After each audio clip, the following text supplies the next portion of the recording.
principio era el Logos, la gran explosión, el primordial Om. La teoría de la gran explosión dice que el universo físico surgió vertiginosamente de un punto singular inimaginablemente denso y caliente, llamado una singularidad, 1000 millones de veces más pequeño que la cabeza de un alfiler. No dice el por qué ni el cómo.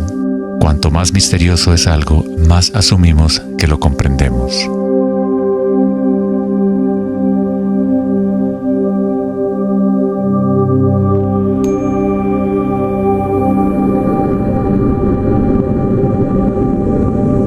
Antes se pensaba que la gravedad haría que se desacelerara eventualmente la expansión del universo, o que lo contraería en una gran implosión. Sin embargo, las imágenes del telescopio Hubble demuestran que la expansión del universo parece estar acelerándose, expandiéndose más y más desde su origen en la gran explosión. De alguna manera, hay más masa en el universo de la cual la física había predicho.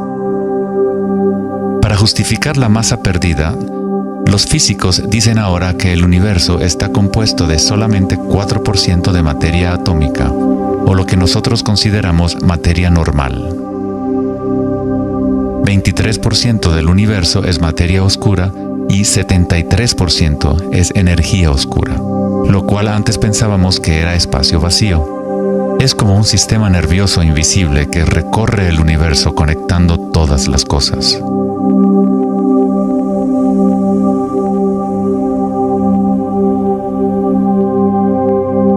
Los antiguos maestros védicos enseñaban Nada Brahma. El universo es vibración. El campo vibratorio es la raíz de toda experiencia espiritual e investigación científica verdaderas. En el mismo campo de energía que santos, budas, yogis, místicos, chamanes, sacerdotes y videntes han observado al observar en su interior.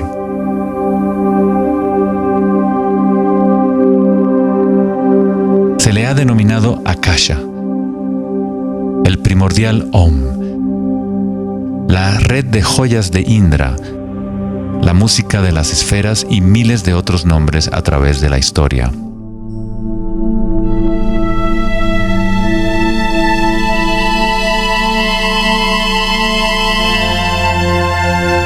Es la raíz común de todas las religiones.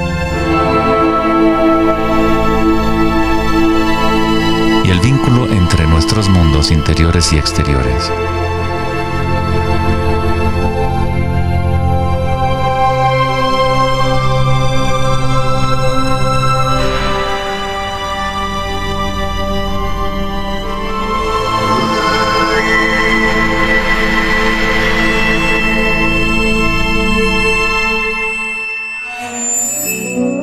En el siglo III, el budismo Mahayana describió una cosmología no muy diferente a la física más avanzada de hoy en día. La red de joyas de Indra es una metáfora usada para describir una enseñanza védica mucho más antigua que ilustra la forma en que se teje la trama del universo. Indra, el rey de los dioses, dio a luz el sol y mueve los vientos y las aguas. Imagina una telaraña que se extiende en todas las dimensiones. Está formada por gotas de rocío y cada gota contiene el reflejo de todas las gotas de agua y en cada reflejo se advierte a la vez el reflejo de las gotas más minúsculas. Toda la telaraña continúa en esa misma representación hasta el infinito.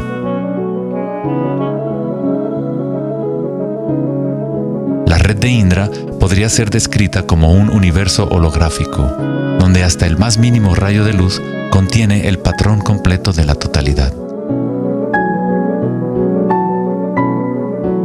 Se hace referencia a veces al científico serbio-americano Nikola Tesla como el hombre que inventó el siglo XX.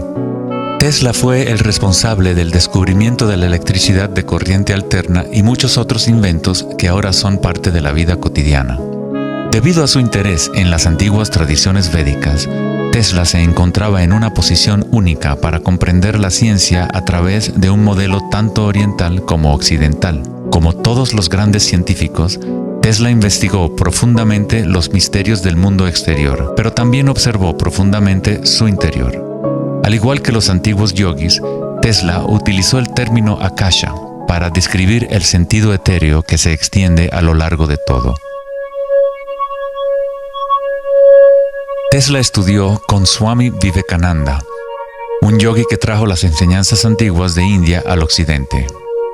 En las enseñanzas védicas, akasha es el espacio en sí, el espacio que los otros elementos llenan, que existe simultáneamente con la vibración.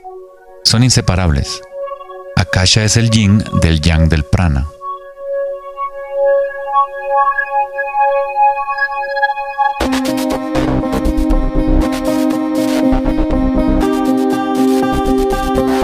Un concepto moderno que nos puede ayudar a conceptualizar a Akasha, o la sustancia primaria, es la idea de los fractales.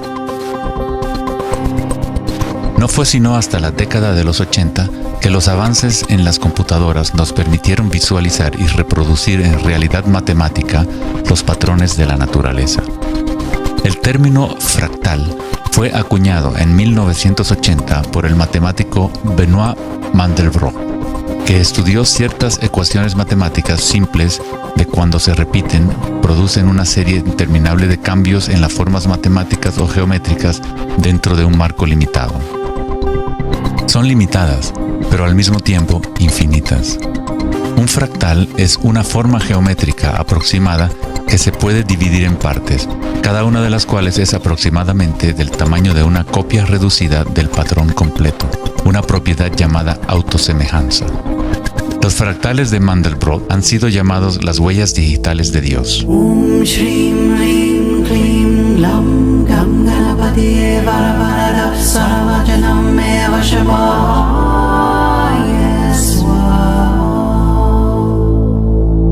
Estás viendo obras de arte creadas por la propia naturaleza. Si se gira la figura de Mandelbrot de cierta forma, luce muy similar a una deidad hindú o a un Buda. Esta figura ha sido denominada la figura Buddha-Brot.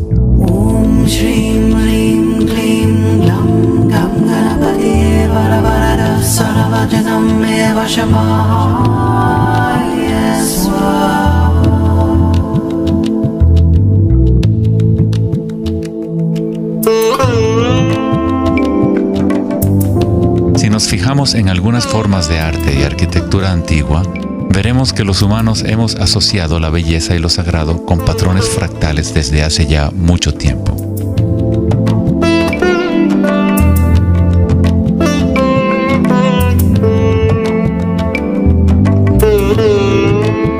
Infinitamente complejos, sin embargo, cada parte contiene la semilla para recrear el conjunto. Los fractales han cambiado el punto de vista de los matemáticos respecto a la percepción y el funcionamiento del universo.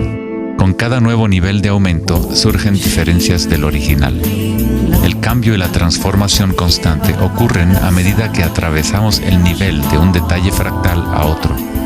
Esta transformación es el espiral cósmico, la inteligencia intrínseca de la matriz del espacio-tiempo.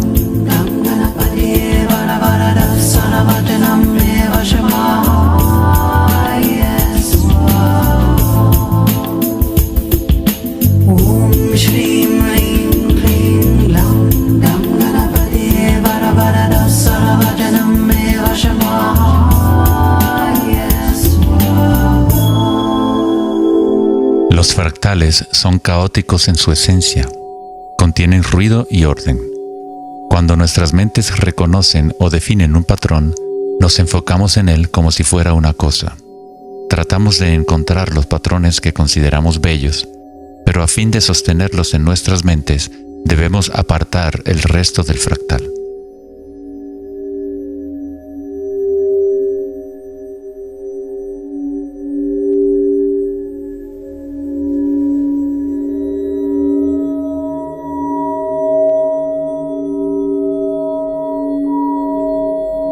Comprender un fractal con los sentidos es limitar su movimiento.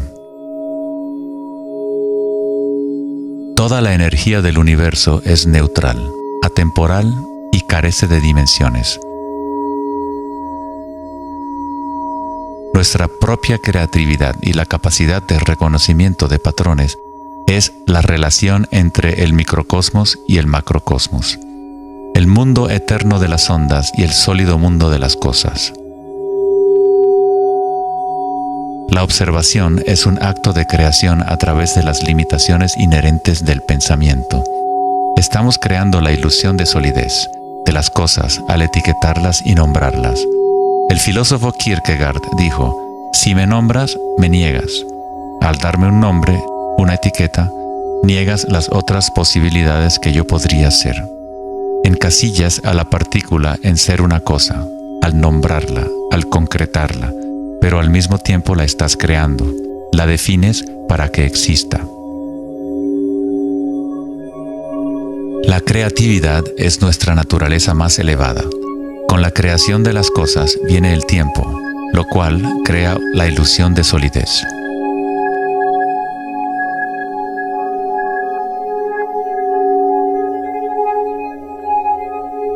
Einstein fue el primer científico en comprender que lo que nosotros consideramos espacio vacío no es la nada, posee propiedades y casi incalculables cantidades de energía son parte intrínseca de la naturaleza del espacio.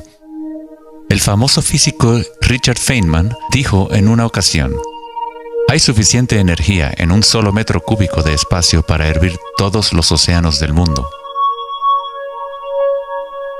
Los meditadores avanzados saben que en el silencio se encuentra el mayor poder. Buda tenía otro término para la sustancia primaria. La llamaba kalapas. Las kalapas son como partículas u ondas minúsculas que están surgiendo y desapareciendo miles de millones de veces por segundo.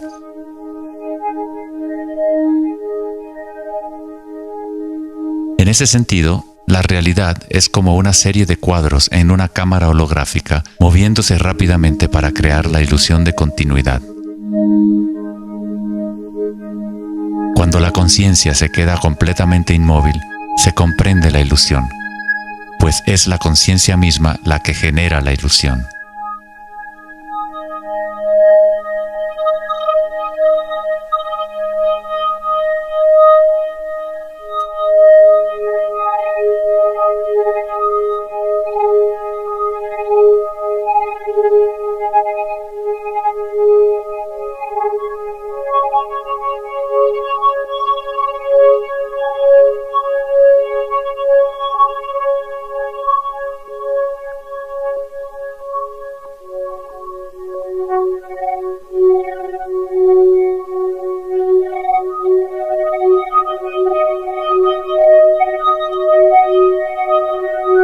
En las tradiciones antiguas orientales se sabía desde hace miles de años que todo es vibración. Nada Brahma, el universo es sonido. La palabra nada significa sonido o vibración y Brahma es el nombre de Dios.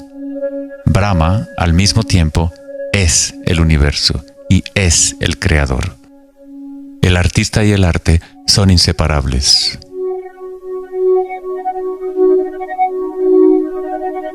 En los Upanishads, uno de los más antiguos registros de los seres humanos en la antigua India, se dice que Brahma, el creador, estaba sentado sobre una flor de loto, abrió los ojos y el mundo surgió. Brahma cierra sus ojos y un mundo entero cesa de existir. Algunos místicos, yogis y sabios han sostenido que hay un campo a nivel de la raíz de la conciencia, el campo akáshico o los registros akáshicos, donde toda la información, todas las experiencias pasadas, presentes y futuras existen ahora y siempre. Es este campo o matriz de la que surgen todas las cosas. Desde las partículas subatómicas, las galaxias, las estrellas, los planetas y toda la vida.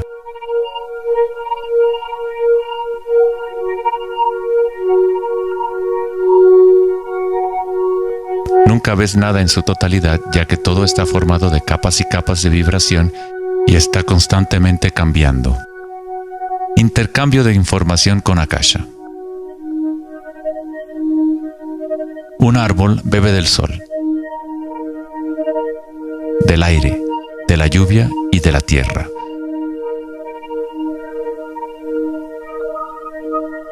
Un mundo mundo de energía entra y sale de esta cosa llamada árbol. Cuando la mente pensante permanece en calma, observas la realidad tal como es. Todos los aspectos en conjunto, el árbol, el cielo y la tierra, la lluvia y las estrellas no están separadas. La vida y la muerte, el yo y el otro no están separados. Así como la montaña y el valle son inseparables. En las tradiciones indígenas de los Estados Unidos y en otras tradiciones indígenas, se dice que cada cosa tiene espíritu, lo cual es otra forma de decir, todo está conectado con la única fuente de vibración. Hay una conciencia, un campo, una fuerza que se mueve a través de todo. Este campo no está aconteciendo a tu alrededor, sino a través de ti y en calidad de tu esencia. Tú eres la U en la palabra universo. Eres los ojos con los cuales la creación se observa a sí misma. Cuando te despiertas de un sueño, te das cuenta que todo lo del sueño era parte de ti. Tú lo estabas creando. Es igual para lo que llamamos la vida real. Cada uno y cada cosa eres tú. La única conciencia mirando a través de cada ojo, bajo cada roca,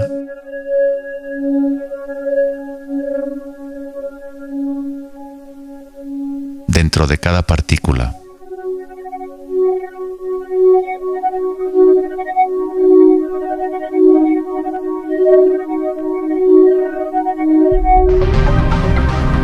Los investigadores internacionales del CERN, el Laboratorio Europeo de Física de Partículas, están buscando este campo que se extiende a lo largo de todas las cosas. Pero en lugar de mirar hacia adentro, miran al mundo físico externo. Científicos del laboratorio CERN en Ginebra, Suiza, anunciaron que habían encontrado el bosón de Higgs, o la partícula de Dios. Los experimentos del bosón de Higgs demostraron científicamente que un campo de energía invisible llena el vacío del espacio. El gran colisionador de hadrones del CERN consiste en un anillo de 17 millas de circunferencia en la que dos haces de partículas corren en direcciones opuestas, convergiendo y estrellándose casi a la velocidad de la luz. Los científicos observan lo que surge de las violentas colisiones. El modelo estándar no puede explicar cómo las partículas obtienen su masa. Todo parece estar compuesto de vibraciones, pero no hay ninguna cosa que esté siendo vibrada. Es como si hubiera un bailarín invisible, una sombra, danzando oculta en el valle del universo. Los demás bailarines siempre han danzado alrededor de este bailarín oculto. Hemos observado la coreografía, pero hasta ahora no podíamos ver el bailarín.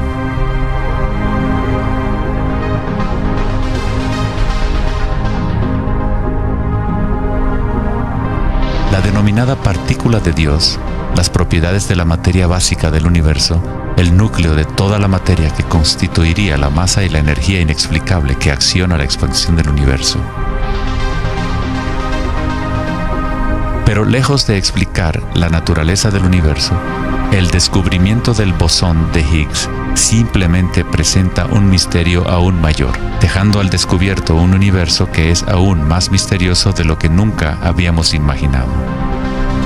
La ciencia se acerca al umbral entre la conciencia y la materia. El ojo con el cual observamos el campo primordial y el ojo con el cual el campo nos observa son uno y el mismo.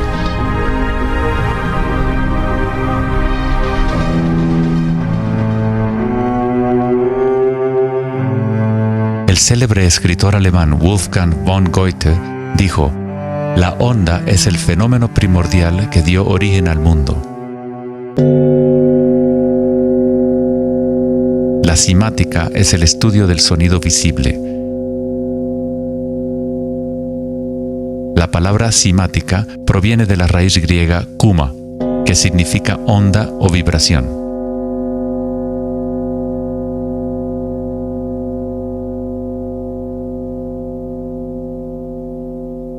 Uno de los primeros científicos occidentales que estudió con seriedad el fenómeno de las ondas fue Ernst Chladni, un músico y físico alemán que murió en el siglo XVIII.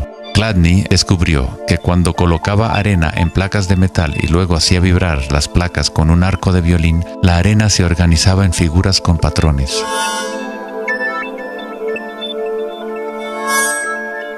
Diferentes formas geométricas aparecían dependiendo de la vibración producida. Chladni registró un catálogo completo de estas formas que se conocen como las figuras de Chladni. Muchos de estos patrones se pueden encontrar en todo el mundo de la naturaleza. Es el caso de las marcas distintivas de la tortuga o los patrones de manchas del leopardo.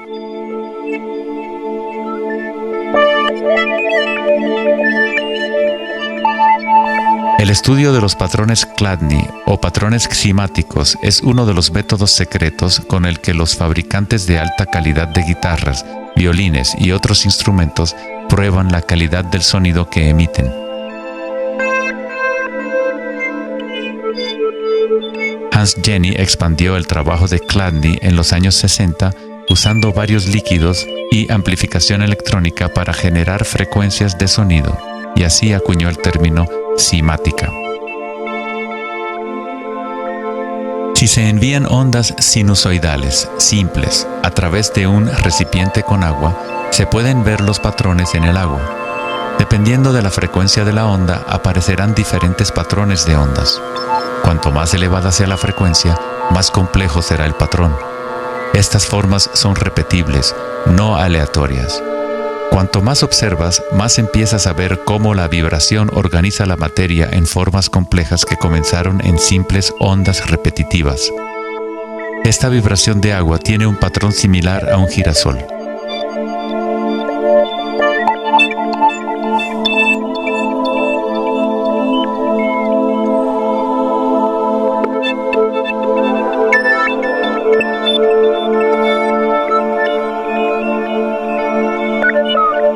Tan solo cambiando la frecuencia de sonido se obtiene un patrón diferente.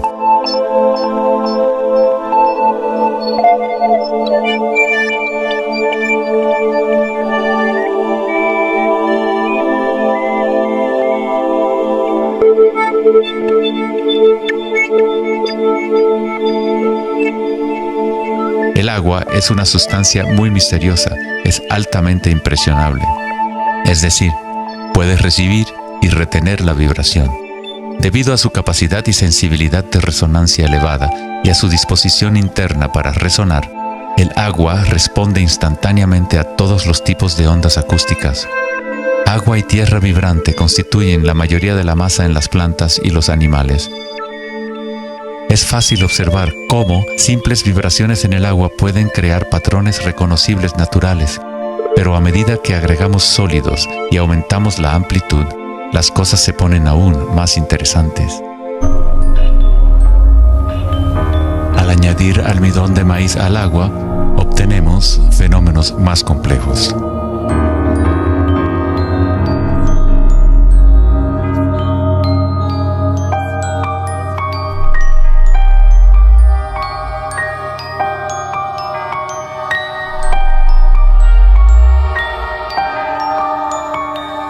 Tal vez, los principios de la vida en sí se pueden observar conforme las vibraciones mueven la burbuja de almidón de maíz en lo que parece ser un organismo en movimiento. El principio que anima el universo se describe en todas las grandes religiones usando las palabras que reflejan los conocimientos de ese momento en la historia. En el idioma de los incas, el imperio más grande de la América precolombina, la palabra para cuerpo humano es Alpacamasca, lo que significa literalmente tierra viviente. En la Cábala o misticismo judío, hablan del nombre divino de Dios, el nombre impronunciable. No se puede pronunciar debido a que es una vibración que está en todas partes. Se trata de todas las palabras, toda la materia. Todo es la palabra sagrada. El tetaedro es la forma más simple que puede existir en 3 dimensiones.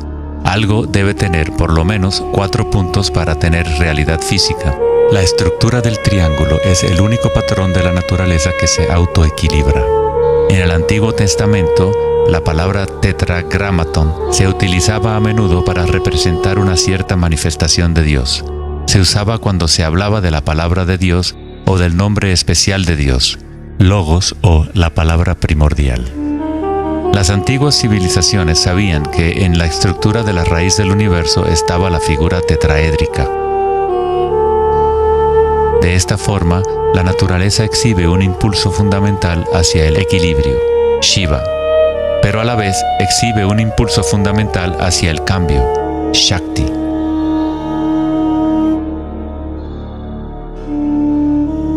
En la Biblia, el Evangelio de Juan dice comúnmente, en el principio era la palabra, pero en el texto original el término utilizado fue logos. El filósofo griego Heráclito, quien vivió alrededor de 500 años antes de Cristo, se refirió al logos como algo fundamentalmente incognoscible, el origen de toda repetición, patrón y forma. Los filósofos estoicos que siguieron las enseñanzas de Heráclito identifican el término con el principio inspirador divino que impregna el universo.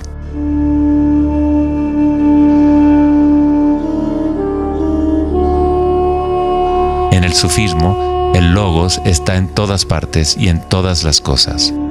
Es aquello de lo cual lo inmanifiesto se manifiesta.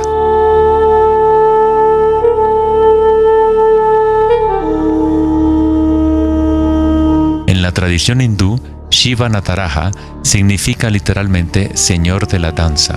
El cosmos entero danza al tambor de Shiva. Todo está imbuido o impregnado con la pulsación. El mundo puede seguir evolucionando y cambiando solo mientras Shiva siga danzando. De otra forma, colapsa de regreso a la nada. Mientras que Shiva representa nuestra conciencia de espectadores, Shakti es la sustancia o la materia del mundo. Mientras que Shiva yace en meditación, Shakti trata de incitarlo a la danza. Como el yin y el yang, el bailarín y el baile existen como uno.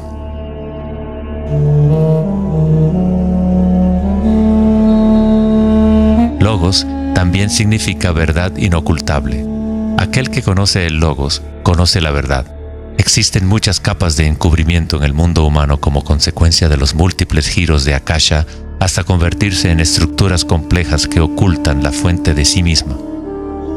Como un juego divino de las escondidas, nos hemos ocultado desde hace miles de años y eventualmente nos hemos olvidado por completo del juego. De alguna forma, nos olvidamos que había algo que encontrar. En el budismo, se enseña a través de la meditación a percibir directamente el logos, el campo del cambio o impermanencia en nuestro interior. Cuando observas tu mundo interior, observas las sensaciones y energías más sutiles conforme la mente se concentra y se enfoca. A través de la comprensión directa de anicca o impermanencia a nivel de la raíz de la sensación, uno se libera del apego a las formas externas transitorias.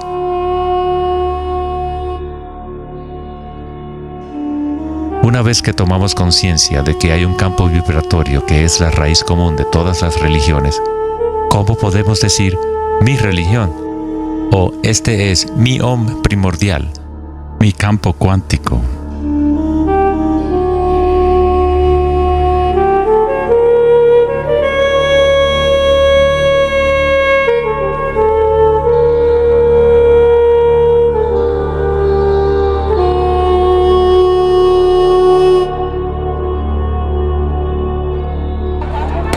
La verdadera crisis en nuestro mundo no es de carácter social, político o económico. Nuestra crisis es una crisis de conciencia, la incapacidad de experimentar directamente nuestra verdadera naturaleza. La incapacidad de reconocer esto en todo el mundo y en todas las cosas.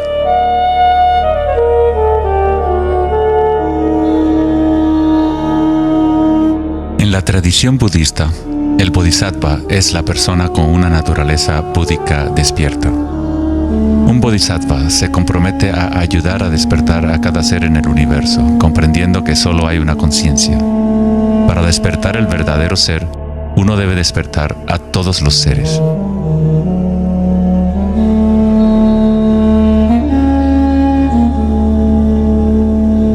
Existen innumerables seres conscientes en el universo a quienes me comprometo a ayudar a despertar. Mis imperfecciones son inagotables. Prometo vencerlas todas.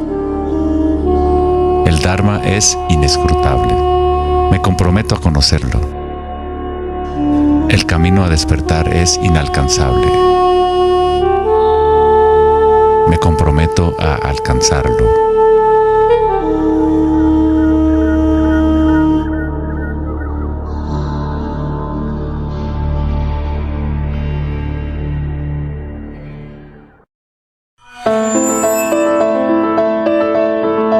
El filósofo Platón, partidario de Pitágoras, insinuaba enigmáticamente que había una llave de oro que unificaba todos los misterios del universo. Esta es la llave de oro a la que regresaremos una y otra vez a lo largo de nuestra exploración. La llave de oro es la inteligencia del Logos, la fuente del Om primordial. Se podría decir que es la mente de Dios. Con nuestros limitados sentidos, estamos observando solo la manifestación externa de la mecánica oculta de la autosemejanza. La fuente de esta simetría divina es el misterio más grande de nuestra existencia. Muchos de los pensadores monumentales de la historia, como Pitágoras, Kepler, Leonardo da Vinci, Tesla y Einstein, han llegado al umbral del misterio. Einstein dijo: "Lo más bello que podemos experimentar es lo misterioso. Es la fuente de cualquier arte y ciencia verdadera". Aquel que no conoce esta emoción, que no hace pausa para maravillarse y quedarse absorto en admiración, es como si estuviera muerto. Sus ojos están cerrados. Estamos en la posición de un niño pequeño entrando a una gran biblioteca llena de libros en muchos idiomas diferentes. El niño sabe que alguien debe haber escrito esos libros. No sabe cómo. No entiende los idiomas en que están escritos. El niño sospecha ligeramente que hay un orden misterioso en la disposición de los libros, pero no sabe cuál es. A mí me parece que esa es la actitud, inclusive del ser humano más inteligente, hacia Dios. Vemos un universo maravillosamente ordenado que obedece ciertas leyes. Nuestras mentes limitadas no pueden comprender la misteriosa fuerza que mueve las constelaciones.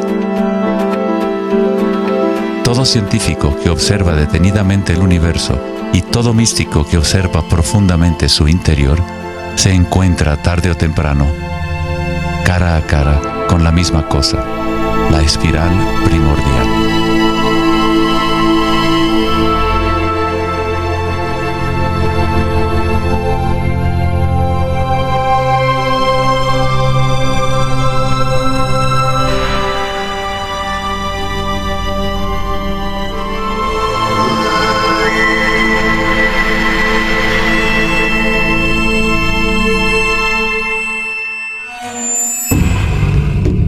Mil años antes de la creación del antiguo observatorio de Stonehenge, la espiral era un símbolo predominante en la Tierra. Las espirales antiguas se pueden encontrar por todas partes del mundo. Miles de espirales antiguas como estas se pueden encontrar en toda Europa, Nuevo México y Utah en Estados Unidos, Australia, China y Rusia, en virtualmente todas las culturas indígenas de la Tierra. Las espirales antiguas simbolizan el crecimiento, la expansión y la energía cósmica encarnada en el Sol y en el cielo. La forma espiral refleja el macrocosmos del universo mismo revelándose. En las tradiciones indígenas, la espiral es la fuente energética, la madre primordial. Las espirales neolíticas de Newgrange, Irlanda, se remontan a 5000 años.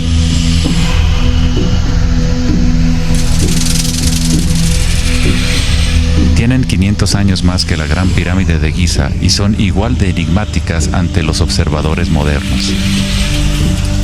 Las espirales se remontan a una época en la historia en donde los humanos estaban más conectados con la Tierra, con los ciclos y las espirales de la naturaleza.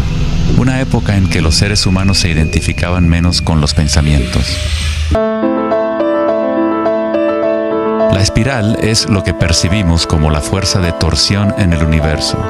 El prana, o fuerza creativa, hace girar a Akasha en una secuencia de formas sólidas. Se encuentra en todos los niveles entre el macrocosmos y el microcosmos, desde las galaxias espirales hasta los sistemas meteorológicos, el agua en tu bañera y tu ATM.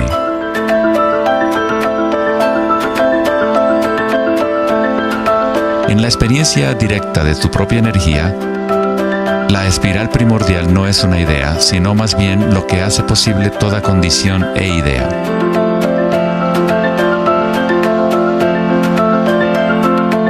Varios tipos de espirales y hélices se encuentran en todo el mundo de la naturaleza.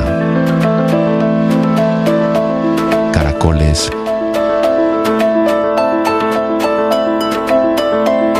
corales marinos,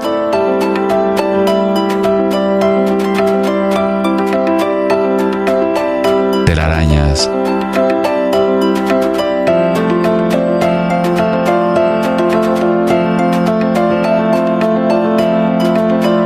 fósiles.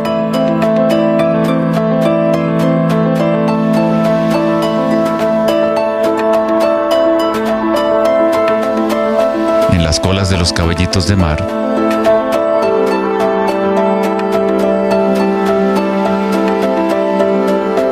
y en las conchas. Muchas espirales en la naturaleza se pueden observar como espirales logarítmicas o espirales en crecimiento. A medida que avanzas desde el centro de la espiral, las secciones son exponencialmente más grandes.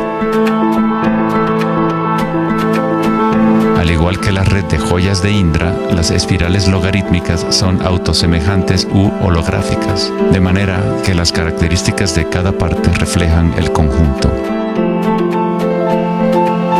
Hace 2400 años, en la antigua Grecia, Platón consideraba la proporción geométrica continua como el vínculo cósmico más profundo.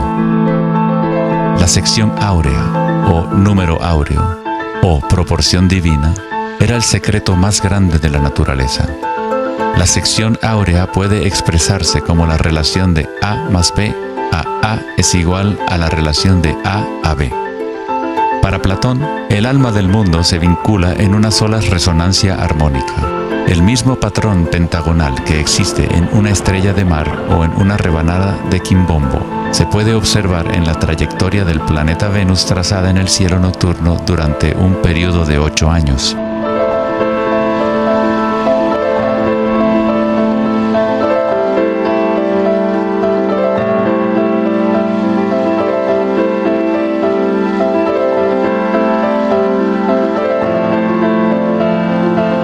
Se observa en el mundo inteligible de las formas en el cielo y en el mundo visible de los objetos materiales en la Tierra, a través de este principio de la autosemejanza geométrica. Desde los patrones autosemejantes del brócoli romanesco hasta las ramas de las galaxias, las espirales logarítmicas son patrones omnipresentes y arquetípicos. Nuestra galaxia de la Vía Láctea tiene varias ramas espirales logarítmicas con una pendiente de unos 12 grados. Cuanto mayor la pendiente de la espiral, más compactos son los giros. Al observar una planta que crece a intervalos de tiempo en un video, uno es testigo de su danza con la espiral de la vida.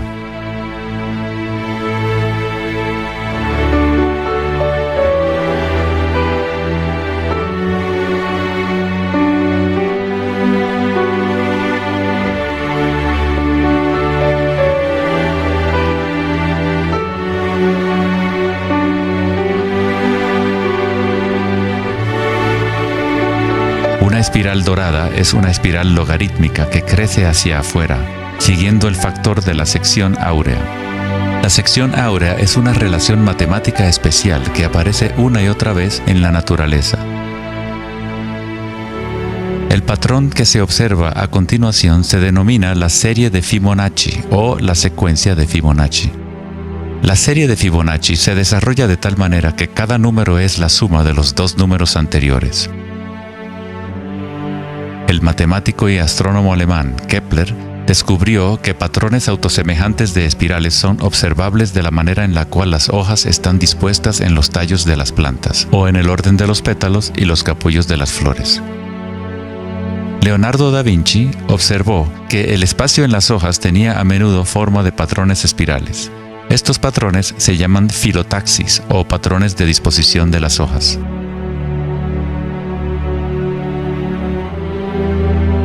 La disposición filotaxis se puede observar en los nucleótidos independientes del ADN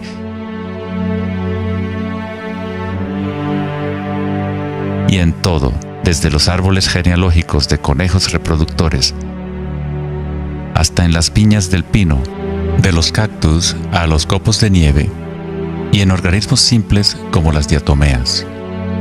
Las diatomeas son uno de los tipos más comunes de fitoplancton, organismos unicelulares que sirven de alimento a numerosas especies en la cadena alimenticia.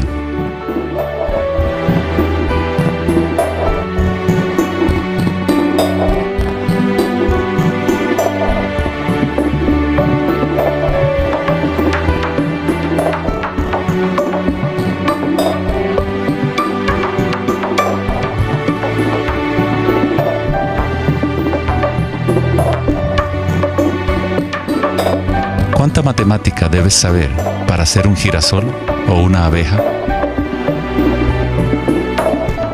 La naturaleza no consulta al departamento de física para producir un brócoli. La estructura en la naturaleza ocurre automáticamente. Los científicos en el campo de la nanotecnología utilizan el término autoensamblaje para describir la forma en la cual se forman los complejos, como en la fase inicial de la formación hexagonal de ADN. En la ingeniería de la nanotecnología, los nanotubos de carbono se componen de una disposición similar de materiales. La naturaleza hace este tipo de geometría una y otra vez sin esfuerzo, automáticamente, sin una calculadora. La naturaleza es precisa y extremadamente eficiente. Según el famoso arquitecto y autor Buckminster Fuller, estos patrones son una función del espacio-tiempo. El ADN y el panal de abejas tienen esa forma por la misma razón que una burbuja es redonda. Es la forma más eficiente que requiere la menor cantidad de energía. El espacio en sí tiene una forma y permite solo ciertas configuraciones de la materia, siempre volviendo a lo más eficiente. Estos patrones son la forma más fuerte y eficiente de construir estructuras arquitectónicas como las cúpulas geodésicas.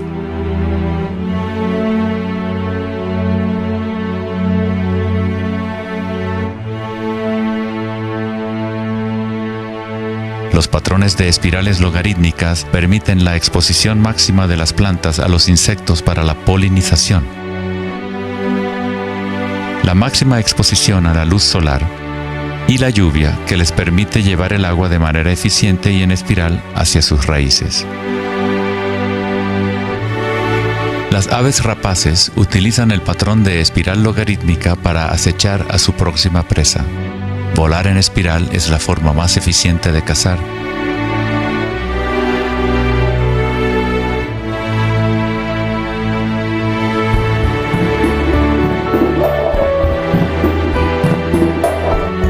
Nuestra capacidad de observar el akasha danzando la espiral de la vida hacia una forma material se relaciona con la habilidad de percibir la belleza y la simetría en la naturaleza.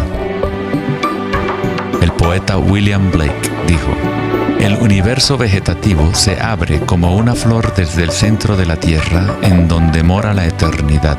Se expande desde las estrellas hasta el caparazón mundano y ahí se encuentra con la eternidad de nuevo, tanto desde dentro como desde fuera".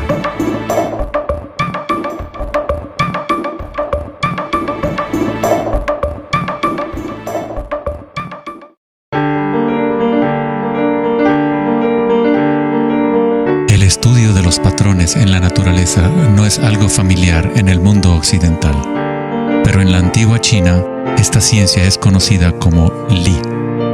El Li refleja el orden dinámico y el patrón en la naturaleza. Pero no es considerado algo estático, congelado o inmutable como un mosaico. Es un patrón dinámico que se materializa en todos los seres vivos.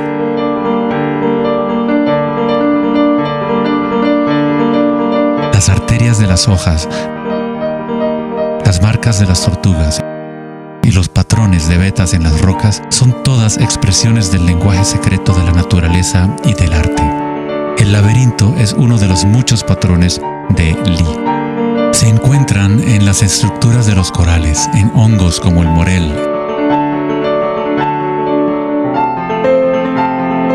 en coles y en el cerebro humano. El patrón celular es otro patrón común en la naturaleza. Existe una gran variedad de diferentes estructuras celulares, pero todas tienen un orden similar definido según su propósito y función.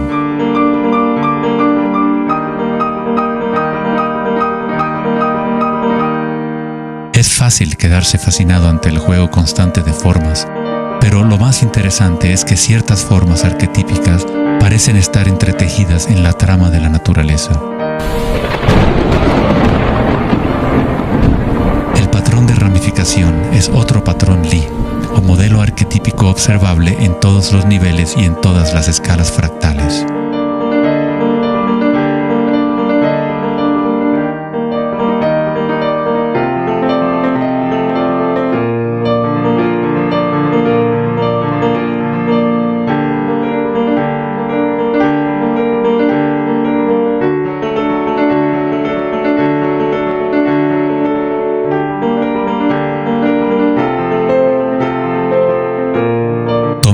Por ejemplo, esta imagen increíble de una simulación de computadora conocida como la simulación del milenio, que muestra la distribución de la materia oscura en el universo local.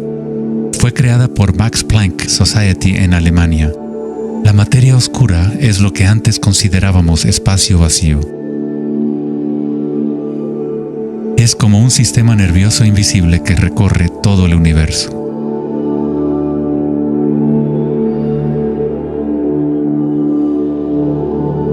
El universo es literalmente como un cerebro gigante. Está constantemente utilizando un tipo de energía oscura u oculta que solo hasta ahora la ciencia empieza a entender.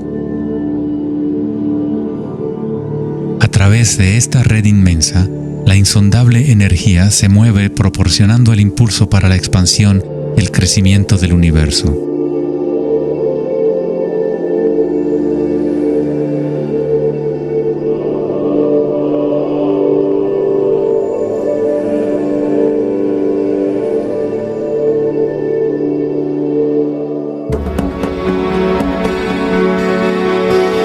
La naturaleza crea patrones de ramificación automáticamente cuando creamos las condiciones adecuadas. La naturaleza es una máquina generadora de arte o un motor creador de belleza. Aquí, la electricidad se utiliza para hacer crecer las ramas de cristal plata. El metraje es en intervalos de tiempo a medida que crecen durante varias horas. Los cristales se forman sobre el cátodo de aluminio cuando los iones se depositan por electrólisis a partir de una solución de nitrato de plata. La formación es autoorganizadora. Estás viendo arte generado por la propia naturaleza. Johann Wolfgang von Goethe dijo: "La belleza es una manifestación de las leyes secretas de la naturaleza, que de otra manera estarían ocultas para nosotros por siempre".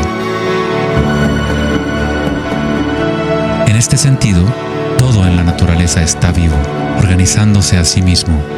Cuando se usa alto voltaje en la ramificación fractal, esto se vuelve todavía más obvio. Está sucediendo en tiempo real.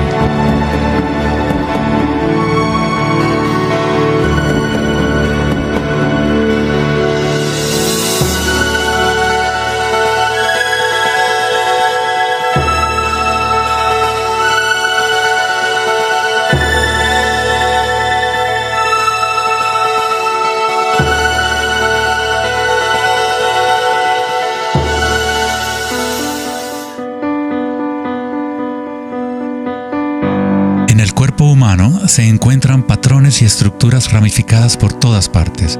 Son, por supuesto, el sistema nervioso de la medicina occidental. Pero en la medicina china, ayurvédica y tibetana, los meridianos de energía son un componente esencial para entender cómo funciona el cuerpo. Los nadis o meridianos de energía forman estructuras ramificadas. Una autopsia no revelará los chakras o nadis, pero eso no quiere decir que no existen. Es necesario refinar las herramientas que usamos para poder observar. En primer lugar, debes aprender a acallar tu mente. Solo entonces podrás ver estas cosas primero en tu interior. En la teoría eléctrica, cuanta menos resistencia haya en un cable, más fácilmente puede transportar energía. Al cultivar la ecuanimidad a través de la meditación, se crea un estado de no resistencia en tu cuerpo. Prana o chi, o energía interna, es simplemente tu vitalidad interior. Lo que sientes cuando tomas conciencia desde el interior del cuerpo.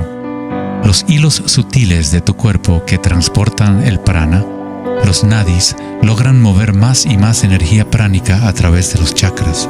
El cableado se hace más fuerte a medida que lo usas, pues permites que la energía fluya. Donde quiera que haya conciencia, el chi o energía comenzará a fluir y prosperarán las conexiones físicas.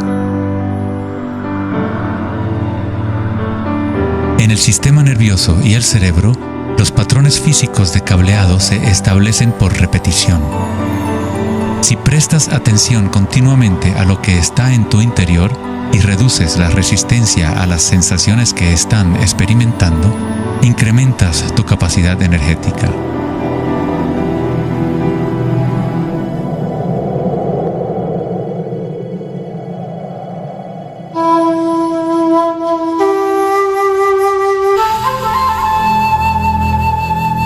En el taoísmo, el símbolo del yin y el yang representa la interpenetración de las fuerzas en espiral de la naturaleza. El yin y el yang no son dos y no es uno. El antiguo concepto del ara está representado por un yin y yang o remolino en espiral. Es el centro de energía localizado en el abdomen, debajo del ombligo. Ara significa literalmente mar u océano de energía. En China, el ara es llamado el Dantien inferior. En muchas formas de artes marciales asiáticas, se dice que el guerrero con ara fuerte es imparable. En la tradición samurái, una forma de suicidio ritual o seppuku era el harakiri. Esto significa traspasar tu propio ara, desconectando el chi o canal de energía.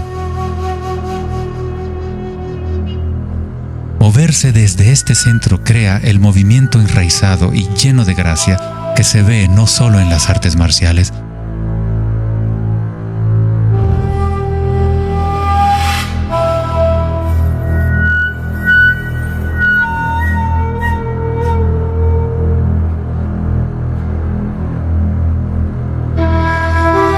sino en grandes golfistas, bailarinas de danza del vientre.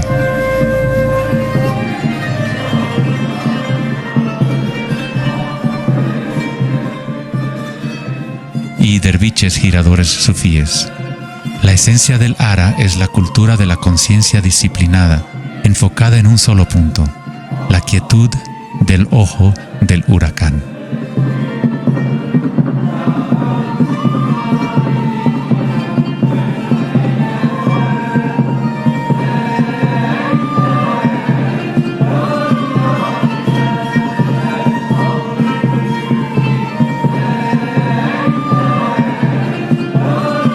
Es el instinto de nuestras entrañas con relación a nuestra propia fuente de energía.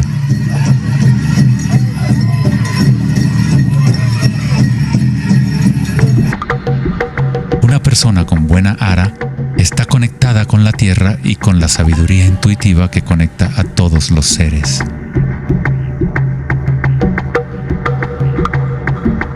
Pensar con tu vientre, el ara de Kengasai, es conectarte con tu sabiduría interior.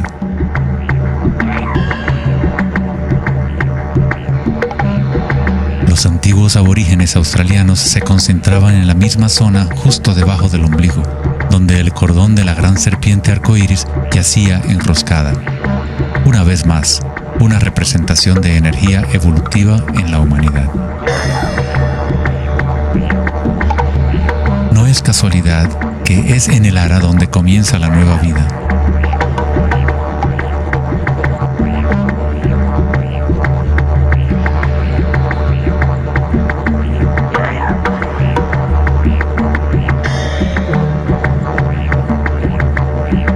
El sistema nervioso entérico, a veces llamado cerebro intestinal, es capaz de mantener una matriz compleja de conexiones similares a las del cerebro en la cabeza, con sus propias neuronas y neurotransmisores.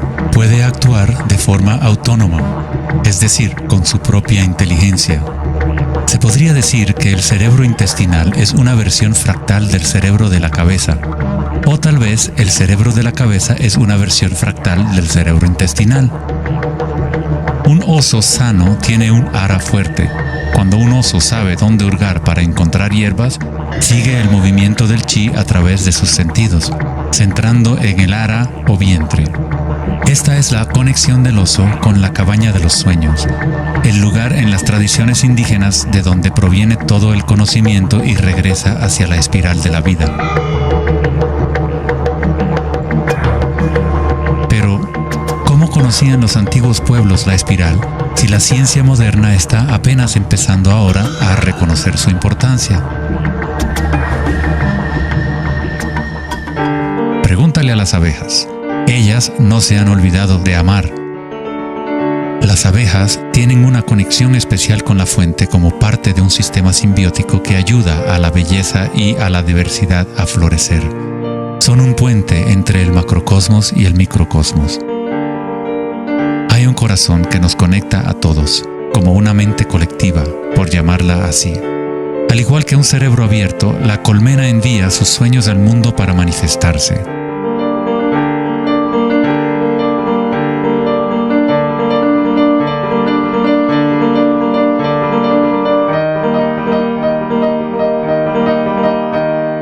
En la naturaleza, muchas criaturas saben cómo actuar en el unísono para moverse con un solo espíritu, en una sola dirección.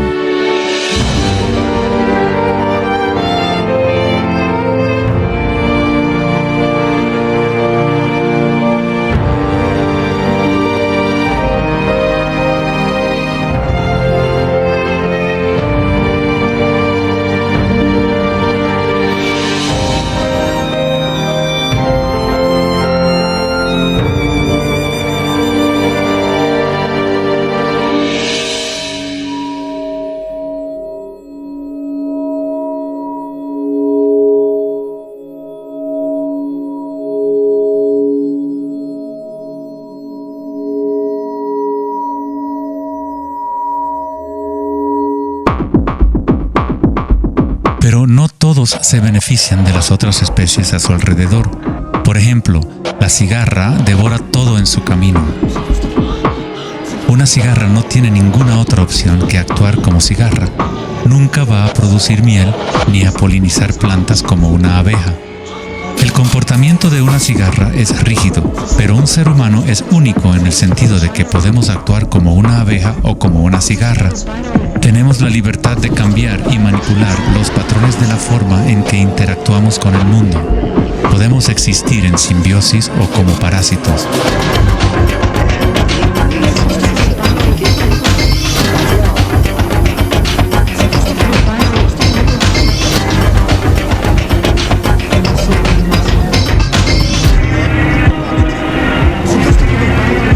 Hoy en día, los seres humanos tratan de entender la espiral con la mente racional, pero nunca ha sido el pensamiento el que nos conecta con la espiral de la vida. Siempre hemos estado conectados.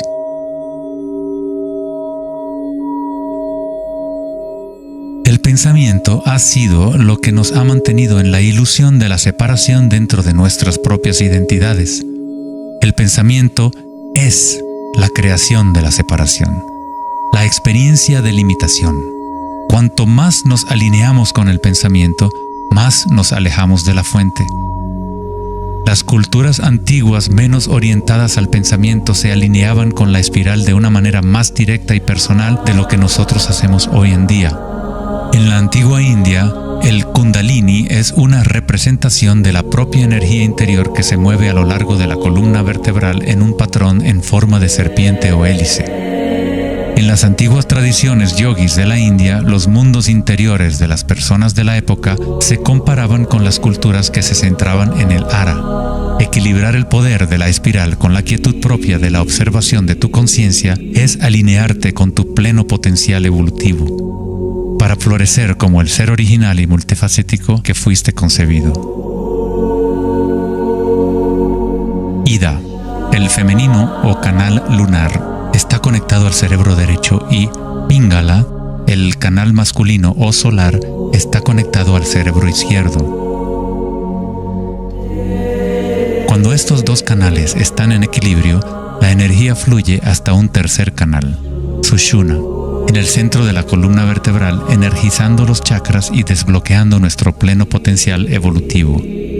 La palabra chakra es una antigua palabra sánscrita que significa rueda de energía. El Kundalini es nada menos que la espiral primordial que, como una danza, hace emerger tu vida humana a la existencia. Es un orden diferente de energía al que normalmente conocemos, como un puente de materia bruta para las energías más sutiles. Tú eres ese puente. El Kundalini no es una energía que pueda ser forzada a través de la voluntad, el esfuerzo ni la fricción. Es similar a cultivar una flor. Todo lo que podemos hacer como buenos jardineros es preparar la tierra y las condiciones adecuadas y luego dejar que la naturaleza siga su curso. Si obligas a una flor a florecer prematuramente, la destruyes. La flor crece con su propia inteligencia, con su propia guía de organización. La mentalidad egoica que se obsesiona con el mundo exterior es lo que te impide experimentar tu verdadera naturaleza vibratoria. Cuando la conciencia se vuelca hacia el interior, se asemeja a los rayos del sol y comienza a florecer el loto interior. Conforme el Kundalini despierta en nuestro interior, comenzamos a notar el distintivo de la espiral en todas las cosas. En todos los patrones internos y externos, esta espiral es el vínculo entre nuestros mundos interiores y exteriores.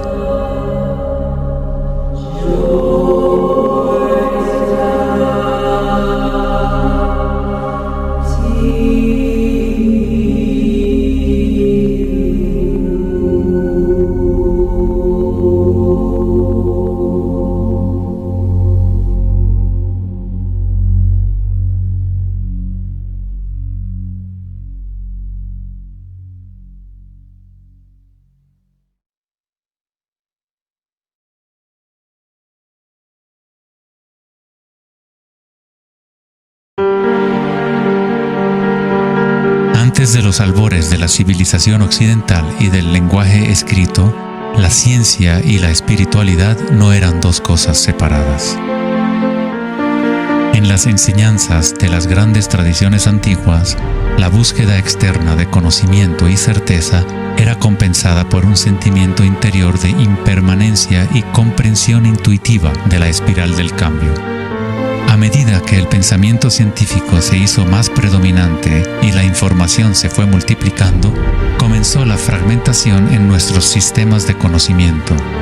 El incremento de la especialización significaba que menos personas eran capaces de ver el panorama general, de sentir e intuir la estética del sistema en su conjunto. Nadie se preguntaba, ¿será que todo este razonamiento es bueno para nosotros? La sabiduría antigua está aquí entre nosotros, oculta a plena vista. Pero estamos demasiado preocupados con nuestros pensamientos como para reconocerla. Esta sabiduría olvidada es la manera de restablecer el equilibrio entre lo interno y lo externo, el yin y el yang, entre la espiral del cambio y la quietud de nuestro centro.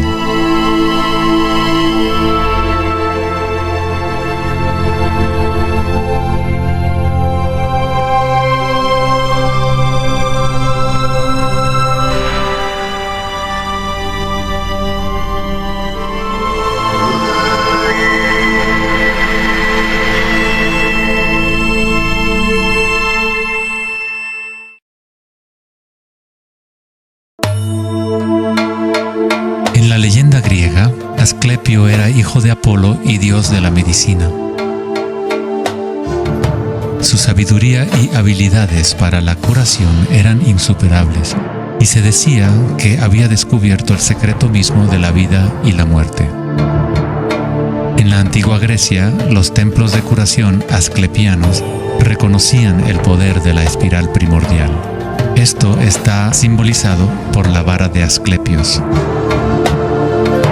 Se dice que Hipócrates, el padre de la medicina, cuyo juramento todavía constituye el código moral de la profesión médica, se entrenó en un templo asclepiano.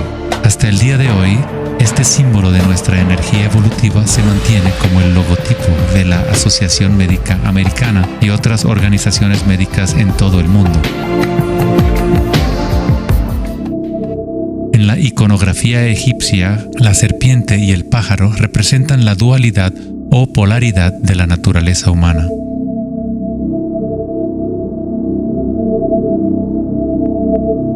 La serpiente en dirección descendiente es la espiral manifestada y la energía evolutiva del mundo.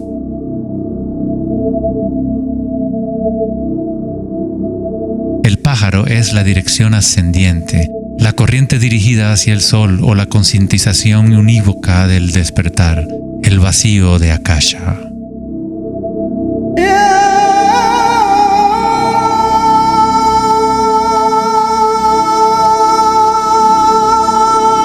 Faraones y dioses son representados con su energía despierta, en donde la serpiente Kundalini asciende por la columna vertebral y traspasa el chakra ajna entre los ojos. Esto se denomina el ojo de Horus. En la tradición hindú, el bindi también representa el tercer ojo, la conexión divina con el espíritu.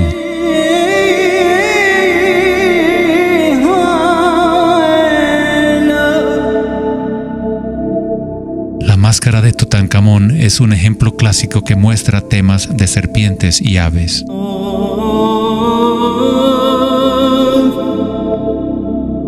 Las tradiciones mayas y aztecas combinan a la serpiente y al pájaro en un solo dios, Quetzalcóatl o Kukulcán.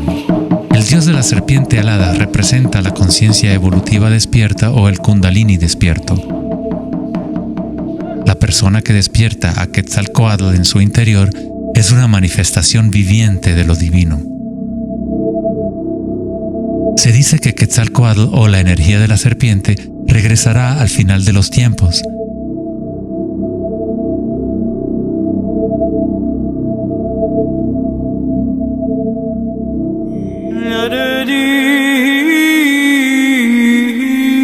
Los símbolos de la serpiente y las aves se pueden también encontrar en el cristianismo. Su significado real podría estar codificado de una manera más profunda, pero el significado es el mismo que en otras tradiciones antiguas. En el cristianismo, el pájaro o paloma que se ve a menudo sobre la cabeza de Cristo representa al Espíritu Santo o Kundalini Shakti a medida que asciende al sexto chakra y más allá.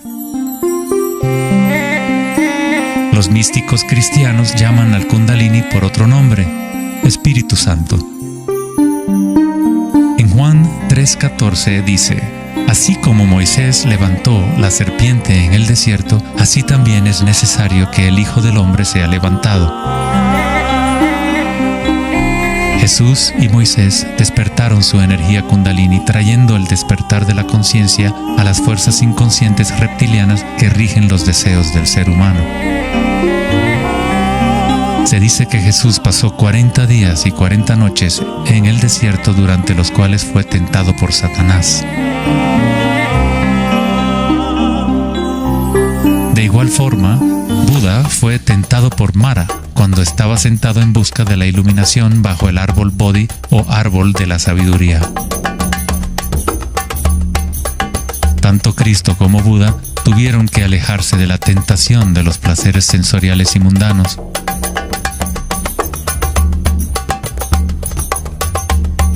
En ambas historias, el demonio es la personificación de los propios apegos.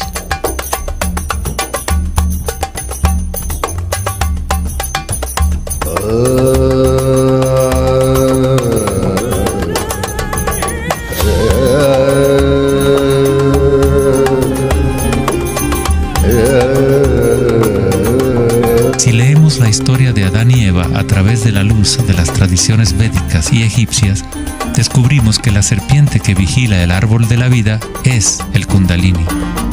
La manzana representa el encanto y la tentación del mundo sensorial externo. Distrayéndonos del conocimiento del mundo interior, del árbol del conocimiento interior,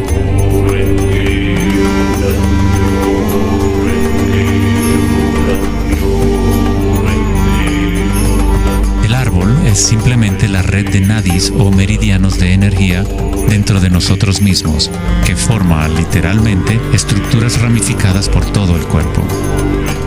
En nuestra búsqueda egoica de gratificación externa, nos hemos separado del conocimiento del mundo interior, de nuestra conexión a Akasha y a la fuente de la sabiduría.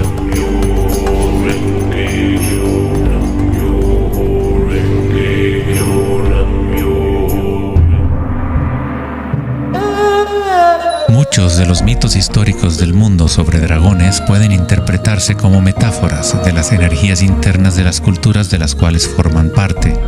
En China, el dragón sigue siendo un símbolo sagrado que representa la felicidad.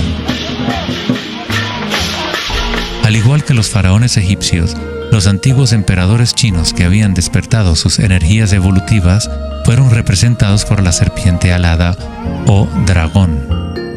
El tótem real del emperador de Jade o el emperador celestial muestra un balance similar a los canales de Ida y Pingala. El yin y el yang del taoísmo es el despertar del centro pineal, o como lo denomina el taoísmo, el Dantien superior.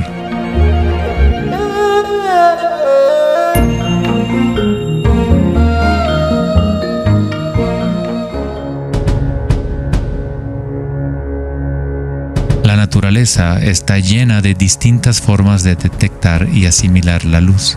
Por ejemplo, un erizo de mar puede, en verdad, ver con su cuerpo espinado que actúa como un gran ojo. Los erizos detectan la luz que ilumina sus espinas y comparan la intensidad de los rayos para tener una idea de lo que está en su entorno.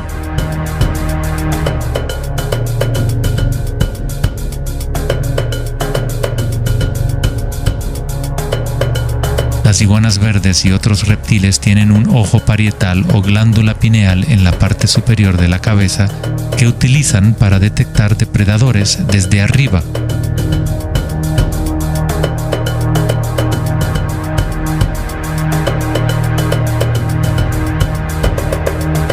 La glándula pineal humana es una pequeña glándula endocrina que ayuda a regular los patrones del sueño y vigilia.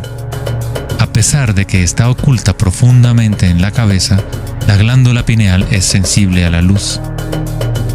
El filósofo Descartes reconoció que el área de la glándula pineal o tercer ojo era la interfase entre la conciencia y la materia.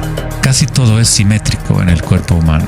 2 ojos, 2 oídos, 2 fosas nasales, incluso el cerebro tiene 2 hemisferios. Pero hay un área en el cerebro que no se duplica. Es el área de la glándula pineal y el centro energético que lo rodea.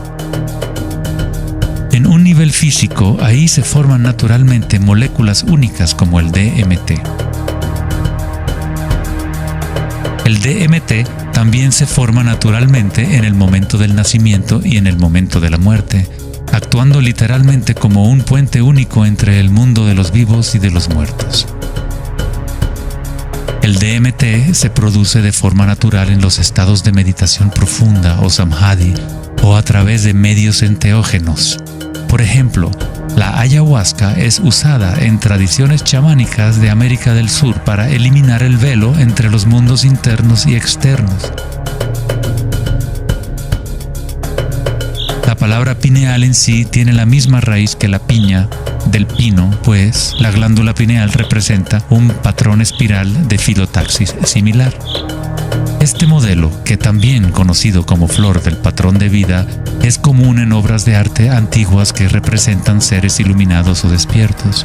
Cuando la imagen de la piña del pino se observa en formas de artes sacras, representa el despertar del tercer ojo, la conciencia unívoca que dirige el flujo de energía evolutiva. La piña del pino representa el florecimiento de los chakras superiores que se activan mientras Sushumna se eleva hasta el chakra Ajna y más allá. En la mitología griega, los seguidores de Dionisio llevaban una panícula o báculo gigante, envuelto en hojas enredadera en espiral y una piña de pino en el extremo superior. Una vez más, representa la energía de Dionisio o Kundalini Shakti, mientras asciende por la columna vertebral al cuerpo pineal del sexto chakra. En el corazón del Vaticano, tal vez esperarías ver una gigantesca escultura de Jesús o María, y en su lugar hay una estructura de piña de pino gigante, lo que indica que en la historia cristiana pudo haber habido conocimiento de los chakras y el Kundalini, pero por alguna razón se mantuvo oculto de las masas. La explicación oficial de la Iglesia es que la piña del pino es un símbolo de regeneración y representa la nueva vida en Cristo.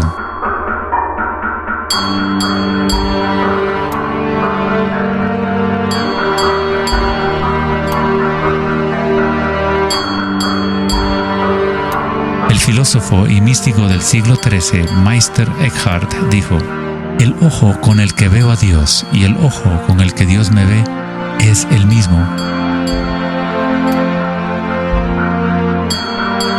En la Biblia del Rey Jacobo, Jesús dijo: "La luz del cuerpo es el ojo, y si por lo tanto tienes un solo ojo, tu cuerpo entero se llenará de luz".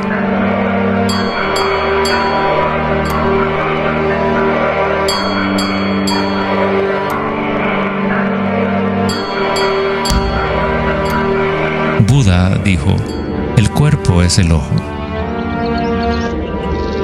En estado de Samadhi, uno es a la vez el observador y el observado.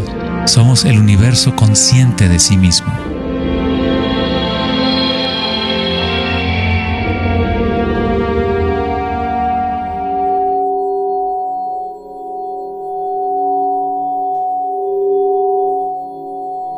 Cuando el Kundalini se activa, estimula el sexto chakra y el centro pineal, y esta zona empieza a recuperar algunas de sus funciones evolutivas. La meditación en la oscuridad ha sido utilizada durante miles de años como una forma de activar el sexto chakra en el área de la glándula pineal. La activación de este centro nos permite ver la luz interior. Ya sea el yogi proverbial o el chamán en retiro profundo en una cueva, un taoísta, un iniciado maya o un monje tibetano, todas las tradiciones incorporan un periodo de tiempo durante el cual uno entra en la oscuridad. La glándula pineal es la puerta a la experiencia directa de la propia energía sutil. El filósofo Nietzsche dijo: "Si miras fijamente al abismo durante el tiempo suficiente, eventualmente descubrirás que el abismo te mira fijamente de regreso". Los dólmenes o las antiguas tumbas en formas de pórtico se encuentran entre las estructuras más antiguas que quedan en la Tierra. La mayoría datan del periodo neolítico de 3000 a 4000 años antes de Cristo, y algunos en Europa occidental tienen 7000 años de antigüedad. El dolmen se utilizaba para entrar en meditación perpetua como una forma para los humanos de formar un puente entre el mundo exterior e interior. A medida que uno continúa meditando en la oscuridad total, eventualmente empieza a observar la energía interna o luz al activarse el tercer ojo. Los ritmos circadianos que se rigen por el sol y los canales de la luna dejan de controlar las funciones del cuerpo y se establece un nuevo ritmo.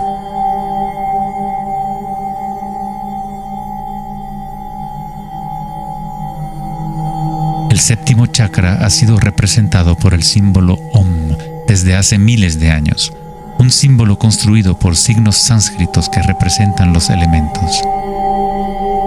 Cuando el Kundalini se eleva más allá del sexto chakra, se empieza a crear un halo de energía.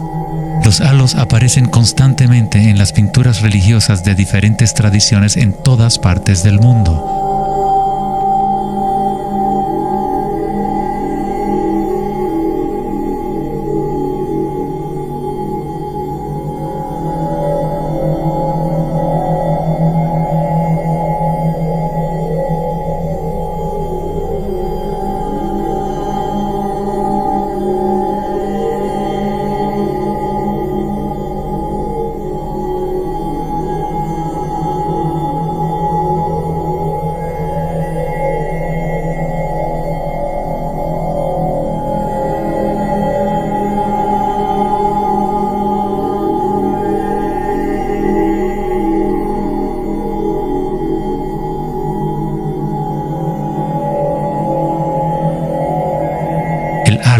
o la imagen de un distintivo energético alrededor de un ser despierto, es común en virtualmente todas las religiones, en todas partes del mundo. El proceso evolutivo de despertar los chakras no es propiedad de un grupo o de una religión, es el derecho inalienable de todo ser humano en el planeta.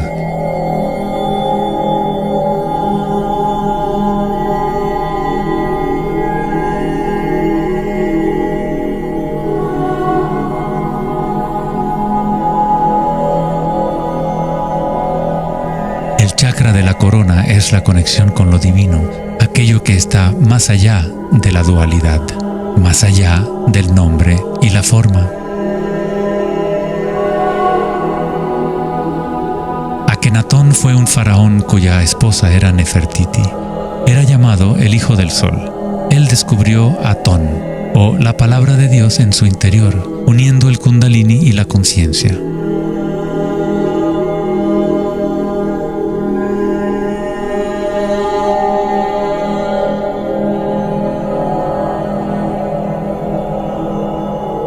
En la iconografía egipcia, una vez más, la conciencia despierta está representada por el disco solar que vemos sobre las cabezas de dioses o seres despiertos.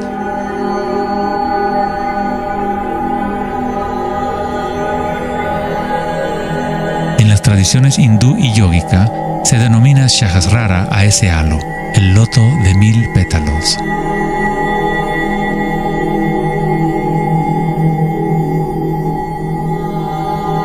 El Buda está asociado con el símbolo de la flor de loto. El patrón de filotaxis es el mismo modelo que se puede encontrar en una flor de loto. Es la flor del patrón de la vida, la semilla de la vida. Es el patrón fundamental en el cual todas las formas encajan.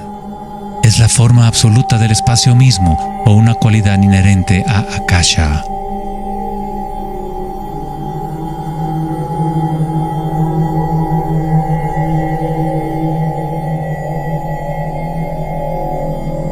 En un momento de la historia, el símbolo de la flor de la vida predominaba por toda la tierra.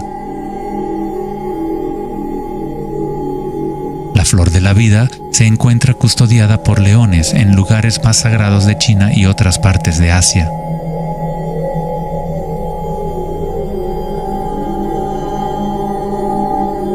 Los 64 hexagramas del I Ching a menudo rodean el símbolo yin-yang, que es otra forma de representación de la flor de la vida. En el interior de la flor de la vida está la base geométrica de todos los sólidos platónicos, de esencialmente cualquier forma que pueda existir. La antigua flor de la vida empieza con la geometría de la estrella de David, o triángulos con sus caras hacia arriba y hacia abajo. En tridimensional serían estructuras tetaédricas. Este símbolo es un yantra, una especie de programa que existe en el universo, la máquina que genera nuestro mundo fractal. Los yantras se han utilizado como herramientas para despertar la conciencia durante miles de años. La forma visual del yantra es una representación externa de un proceso interno de desarrollo espiritual.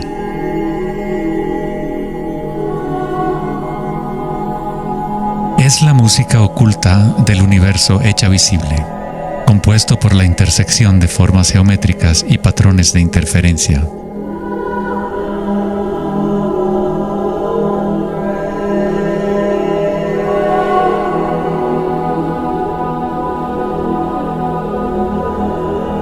Cada chakra es un loto, un yantra, un centro psicofisiológico a través del cual el mundo puede ser experimentado.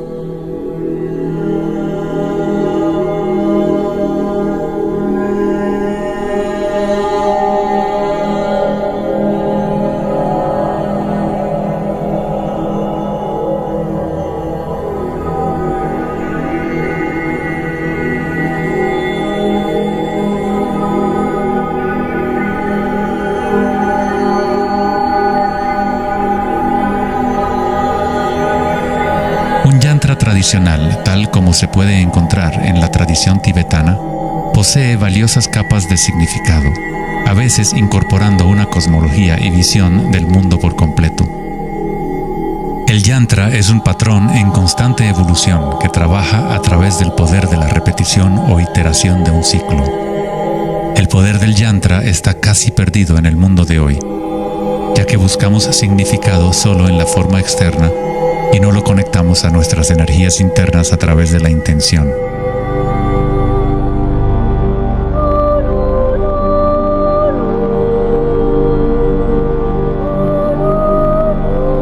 Hay una buena razón por la cual sacerdotes, monjes y yogis han sido tradicionalmente célibes. Hoy en día, apenas una fracción conoce la razón de su celibato, pues el verdadero propósito se ha perdido. En pocas palabras, si tu energía se va a consumir en producir más espermatozoides u óvulos, según sea el caso, no queda suficiente para impulsar la ascensión del Kundalini que activa los chakras superiores.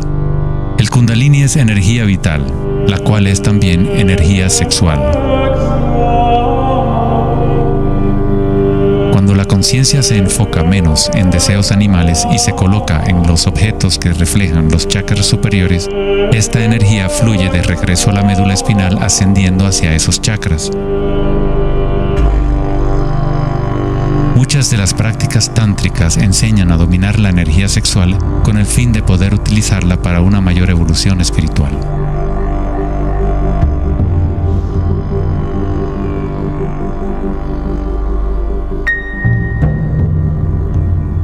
Tu estado de conciencia crea las condiciones adecuadas para que tu energía pueda crecer. Entrar en un estado de conciencia no requiere de tiempo. Como dice Eckhart Tolle, la conciencia y la presencia siempre suceden en el ahora. Si estás tratando de hacer que algo suceda, entonces estás creando resistencia hacia lo que es.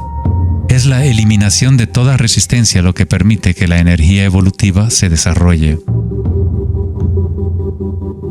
En la tradición yógica antigua, las posturas de yoga se han utilizado para preparar el cuerpo para la meditación.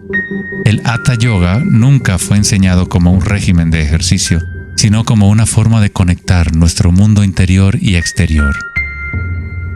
La palabra sánscrita Hatha proviene de las raíces Sol A y Luna Ta. En el Yoga Sutra original de Patanjali, el propósito de las 8 ramas del yoga es igual al noble sendero de 8 facetas del Buda, para la liberación del sufrimiento. Cuando las polaridades del mundo dual están en equilibrio, surge un tercer elemento. Nos encontramos con la misteriosa llave dorada que abre las fuerzas evolutivas de la naturaleza. Esta síntesis de los canales del Sol y la Luna es nuestra energía evolutiva.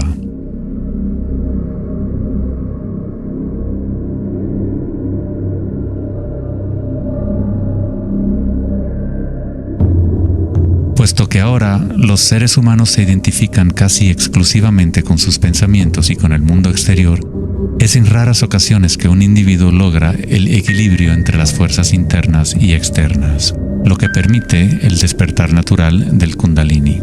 Para aquellos identificados solo con la ilusión, el Kundalini siempre seguirá siendo una metáfora. Una idea en vez de una experiencia directa de la energía y la conciencia propias.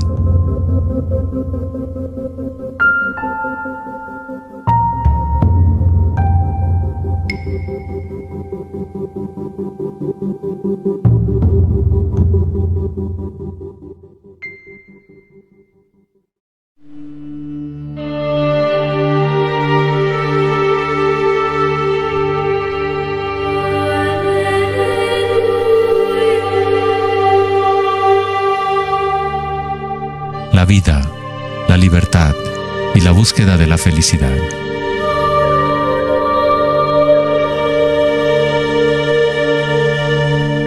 Vivimos nuestras vidas buscando la felicidad allá afuera, como si fuera una mercancía. Nos hemos convertido en esclavos de nuestros propios deseos y anhelos. La felicidad no es algo que pueda ser perseguido o comprado como un traje barato. Esto es maya, ilusión, el juego interminable de la forma. En la tradición budista, samsara, o el ciclo interminable del sufrimiento, se perpetúa por el deseo de placer y la aversión al dolor. Freud se refirió a esto como el principio del placer. Todo lo que hacemos es un intento de crear placer, para obtener algo que deseamos o para evitar algo que no es deseable, que no queremos. Incluso un organismo simple como el paramecio hace esto. Esto se llama respuesta al estímulo. A diferencia de un paramecio, los humanos tenemos más posibilidades de elección. Somos libres para pensar, y ahí radica el problema. Es pensar en lo que deseamos, lo que se ha salido de control.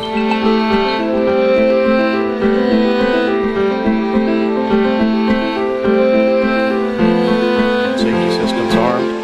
10, 9, 8, 7, 6, 5, 4, 3, 2, 1, 0, and liftoff of Endeavour, going where east and west do meet at the International Space Station. El dilema de la sociedad moderna es que tratamos de entender el mundo no en términos de conciencia interna arcaica, sino cuantificando y calificando lo que percibimos como el mundo externo, a través de medios científicos y mentales. Pensar solo ha llevado a pensar más y a formular más preguntas. Anhelamos conocer el secreto que crea el mundo y orienta su camino, pero consideramos esta esencia como si estuviera fuera de nosotros, no como una cosa viviente e inherente a nuestra propia naturaleza. Fue el famoso psiquiatra Carl Jung quien dijo: aquel que mira hacia afuera sueña, aquel que mira hacia adentro despierta. No tiene nada de malo desear estar despierto, ser feliz. Lo que está mal es buscar la felicidad fuera cuando solo se puede encontrar en nuestro interior.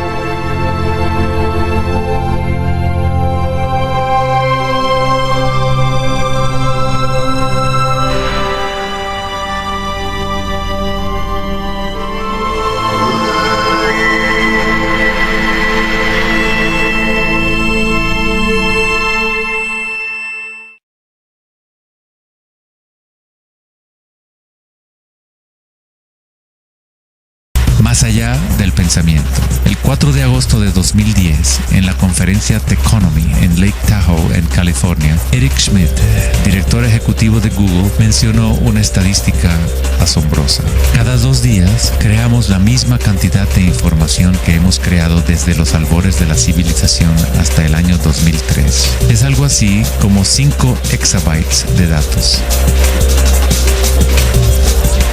Nunca en la historia de la humanidad hemos usado tanto la mente y nunca había habido tanta confusión en el planeta. ¿Podría ser que cada vez que pensamos en una solución a un problema, creamos 2 problemas más? ¿De qué sirve pensar tanto si no conduce a una mayor felicidad? ¿Somos más felices? ¿Más ecuánimes? ¿Más alegres como resultado de tanto pensar? O quizás nos aísla, nos desconecta de una experiencia más profunda y más significativa de la vida.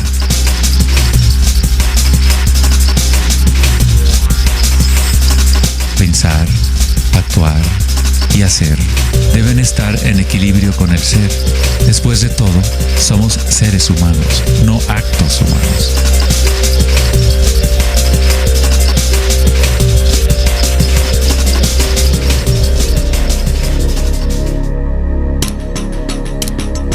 Queremos un cambio y queremos estabilidad al mismo tiempo. Nuestros corazones se han desconectado de la espiral de la vida, de la ley del cambio, mientras nuestras mentes pensantes nos conducen hacia la estabilidad, la seguridad y la pacificación de los sentidos.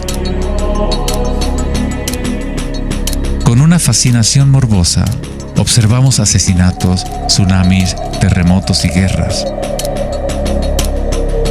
Constantemente tratamos de ocupar nuestra mente, llenándola de información. Programas de televisión transmitiendo de cada dispositivo imaginable, juegos y rompecabezas, mensajes de texto y todas las trivialidades posibles. Nos dejamos fascinar con la corriente infinita de nuevas imágenes, nuevas informaciones, nuevas formas de provocar y pacificar nuestros sentidos.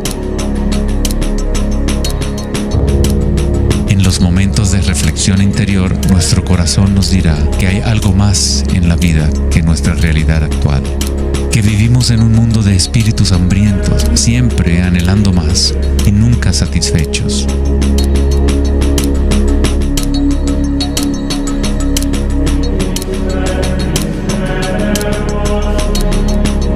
Hemos creado una vorágine de datos que vuelan alrededor del planeta para facilitar más pensamientos, más ideas sobre cómo arreglar el mundo, para solucionar los problemas que solo existen porque la mente los ha creado. Los pensamientos han creado todo el lío en el cual nos encontramos actualmente. Libramos guerras contra enfermedades, enemigos y problemas. La paradoja es que aquello que resistes, persiste. Cuanto más te resistes a algo, más se fortalece. Al igual que ejercitar un músculo, en realidad estás fortaleciendo aquello de lo cual justamente te quieres deshacer.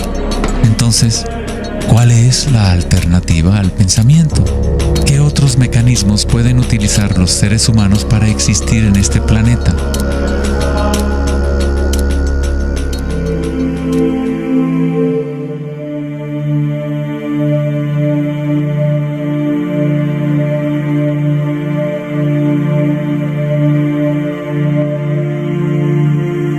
Mientras que la cultura occidental en los últimos siglos se ha centrado en la exploración de lo físico mediante el uso del pensamiento y el análisis, otras culturas antiguas han desarrollado tecnologías igualmente sofisticadas para explorar el espacio interior.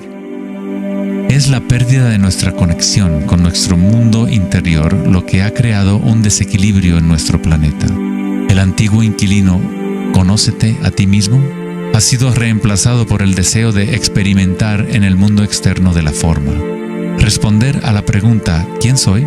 No es simplemente una cuestión de describir lo que está en tu tarjeta de presentación. En el budismo, no eres el contenido de tu conciencia. No eres apenas una colección de pensamientos o ideas, porque detrás de los pensamientos está aquel que está siendo testigo de los pensamientos.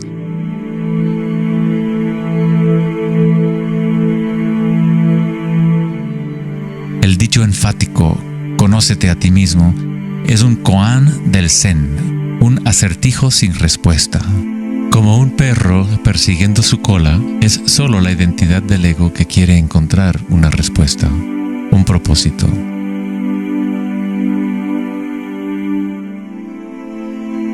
La verdad de lo que eres no necesita una respuesta, pues todas las preguntas fueron creadas por la mente egoica. No eres tu mente.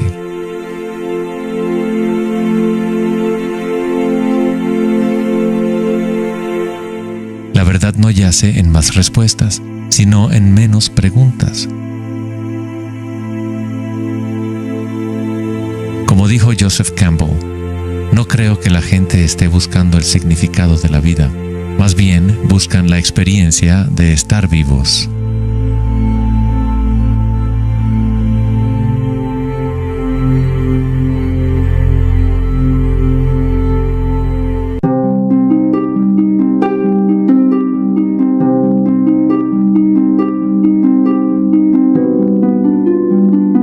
Cuando al Buda le preguntaron, ¿qué eres?, simplemente dijo, estoy despierto. ¿Qué quiere decir eso, estar despierto?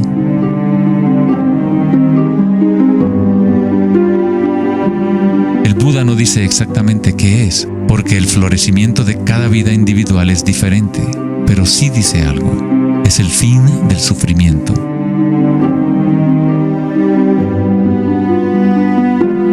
Tradición religiosa importante tiene un nombre para el estado de estar despierto: cielo, nirvana o moksha.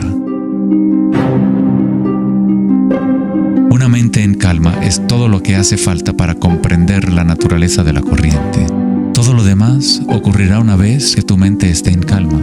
En esta quietud, las energías internas despiertan y funcionan sin esfuerzo de tu parte. Como dicen los taoístas, el chi sigue a la conciencia. Al permanecer en calma, uno empieza a escuchar la sabiduría de las plantas y los animales, los quietos susurros de los sueños, y se aprende el sutil mecanismo por el cual los sueños se manifiestan en forma material. En el Tao Te Ching, este tipo de vida se llama Wei Bu Wei, hacer, no hacer. El Buda habló del camino intermedio como el sendero que conduce a la iluminación. Aristóteles escribió el justo medio, el punto medio entre dos extremos, como un sendero de belleza, sin demasiado esfuerzo ni tampoco muy poco. Yin y Yang en equilibrio perfecto.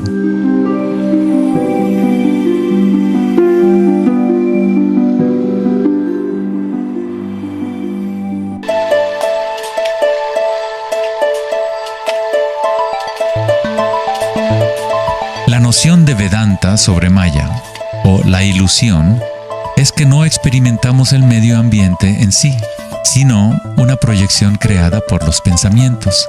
Por supuesto, tus pensamientos te permiten experimentar el mundo vibratorio de cierta manera, pero nuestra ecuanimidad interior no tiene que estar supeditada a acontecimientos externos. La creencia en un mundo externo independiente del sujeto que percibe es fundamental para la ciencia. Pero nuestros sentidos solo nos entregan información indirecta. Nuestras nociones acerca de este mundo físico creado por nuestra mente están siempre filtradas por nuestros sentidos y, por lo tanto, siempre son incompletas. Hay un campo de vibraciones que subyace en todos los sentidos. Las personas con una condición llamada sinestesia a veces sienten este campo vibratorio de diferentes maneras. Los sinestésicos pueden ver los sonidos como colores o formas, o las cualidades asociadas de un sentido hacia otro. La sinestesia se refiere a una síntesis o amalgama de los sentidos. Los chakras y los sentidos son como un prisma que filtra una serie de vibraciones. Todas las cosas del universo están vibrando a diferentes velocidades y frecuencias. El ojo de Horus se compone de 6 símbolos. Cada uno representa uno de los sentidos. Al igual que el sistema védico antiguo, el pensamiento se considera un sentido.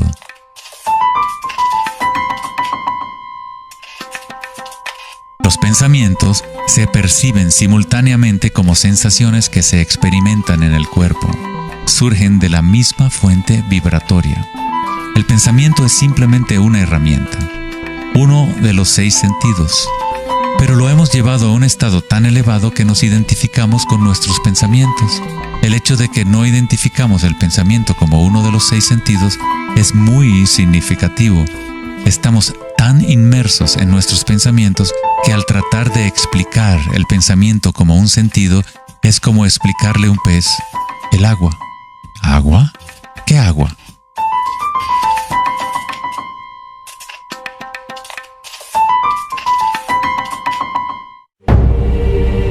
En las Upanishads se dice, no lo que el ojo puede ver, sino mediante lo cual puede ver el ojo. Toma conciencia de eso para ser Brahma, el Eterno, y no lo que la gente aquí adora. No lo que el oído puede escuchar, sino mediante lo cual puede escuchar el oído. Toma conciencia de eso para ser Brahma, el Eterno, y no lo que la gente aquí adora.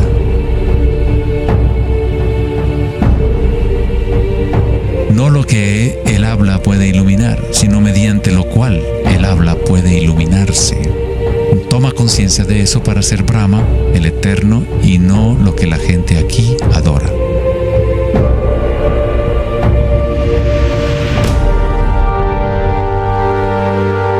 No lo que la mente puede pensar, sino por lo cual la mente puede pensar.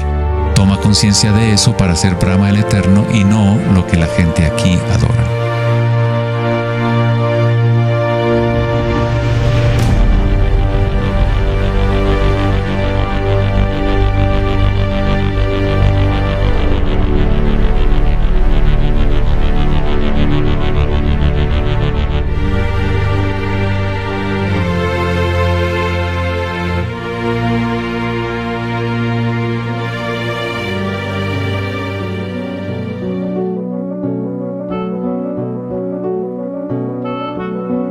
la última década, grandes avances se han llevado a cabo en el ámbito de la investigación cerebral. Los científicos han descubierto la neuroplasticidad, un término que expresa la idea de que el cableado físico del cerebro cambia según los pensamientos que se mueven a través de él. Como expresó el psicólogo canadiense Donald Hebb, las neuronas que se ponen en marcha al mismo tiempo se conectan entre sí. Las neuronas se conectan al máximo cuando una persona entra a un estado de atención ininterrumpida. Lo que esto significa es que es posible dirigir tu propia experiencia subjetiva de la realidad.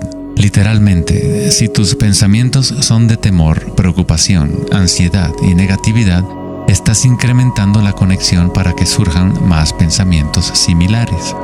Si diriges tus pensamientos hacia el amor, la compasión, la gratitud y la alegría, creas la conexión para repetir esas experiencias.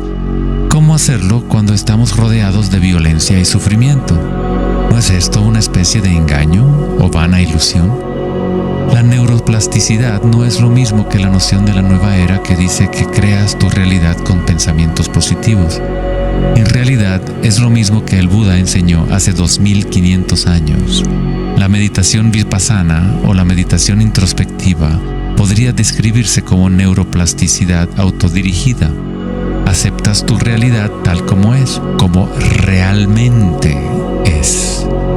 Pero tú lo experimentas en el nivel raíz de la sensación, en el nivel vibratorio o energético, sin prejuicio o la influencia del pensamiento. A través de una intención ininterrumpida en el nivel raíz de la conciencia, se crea la conexión para una percepción completamente diferente a la realidad.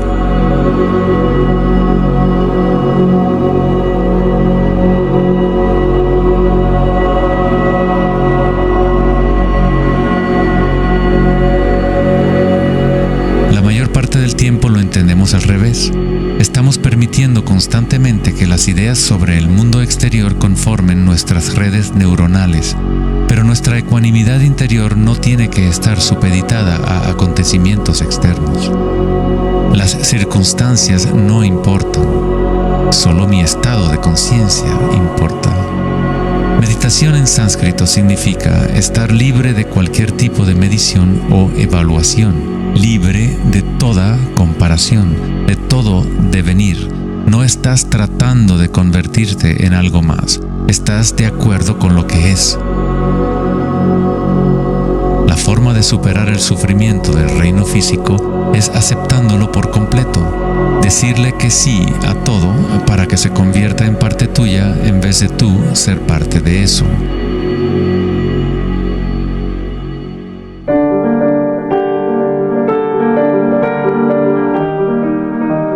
¿Cómo se puede vivir de tal manera que la conciencia deje de estar en conflicto con su contenido?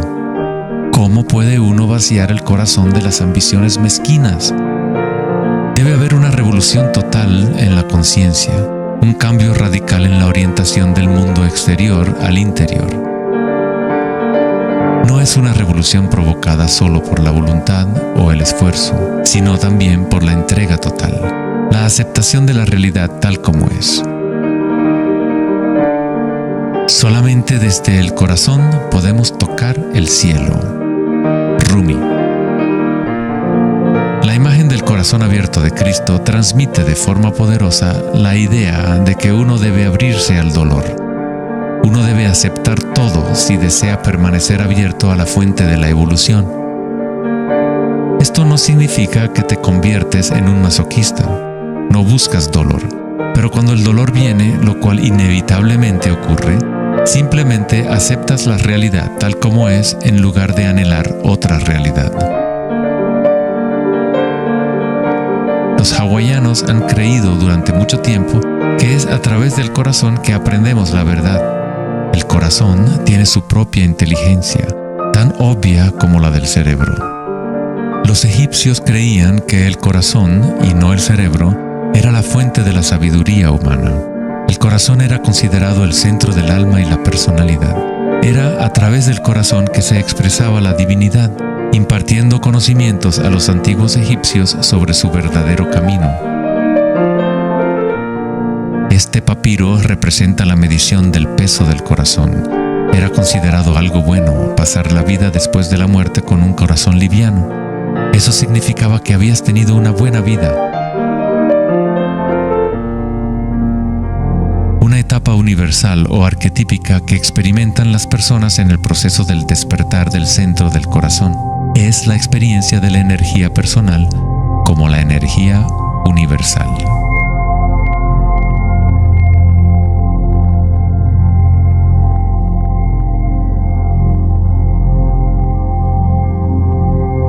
Cuando te permites sentir este amor, ser este amor, cuando conectas tu mundo interior con el mundo exterior, entonces todo es uno.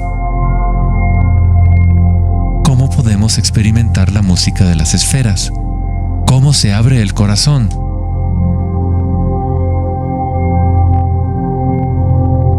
Sri Ramana Maharshi dijo: Dios habita en ti, como tú, y no tienes que hacer nada para ser consciente de Dios o de ti mismo. Ya es tu estado verdadero y natural. Solo abandona toda búsqueda, dirige tu atención hacia adentro y sacrifica tu mente al único ser irradiando en el corazón de tu propio ser. Para que esto sea tu experiencia que vives en el presente, el autoconocimiento es el único camino directo e inmediato.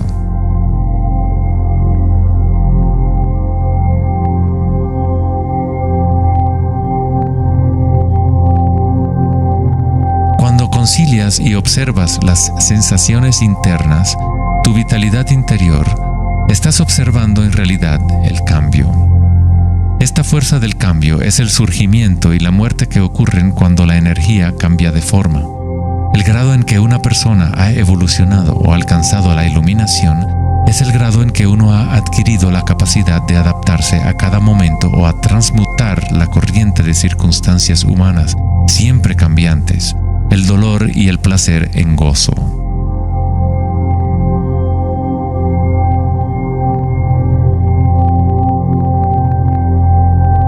Leo Tolstoy, autor de La Guerra y la Paz, dijo que todo el mundo piensa en cambiar el mundo, pero nadie piensa en cambiarse a sí mismo.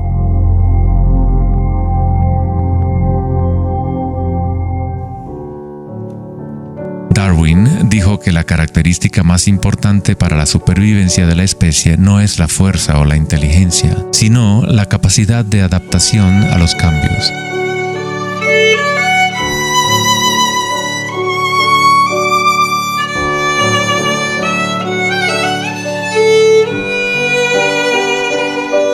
Debemos convertirnos en expertos en adaptación. Esta es la enseñanza budista de Anicca. Todo está surgiendo y desapareciendo, cambiando. El cambio es constante. El sufrimiento existe solo porque nos apegamos a una forma particular.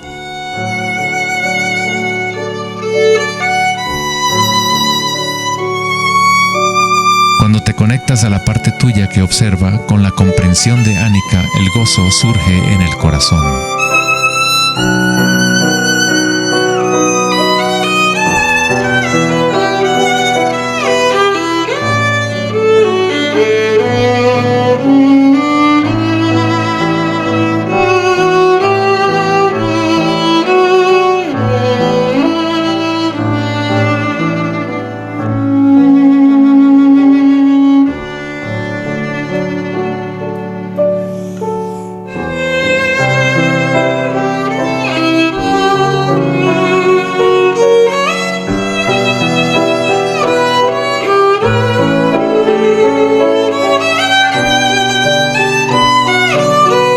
Santos, sabios y yogis a lo largo de la historia han descrito de una manera unánime la unión sagrada que se produce en el corazón, ya sean las obras de San Juan de la Cruz, los poemas de Rumi o las enseñanzas tántricas de la India.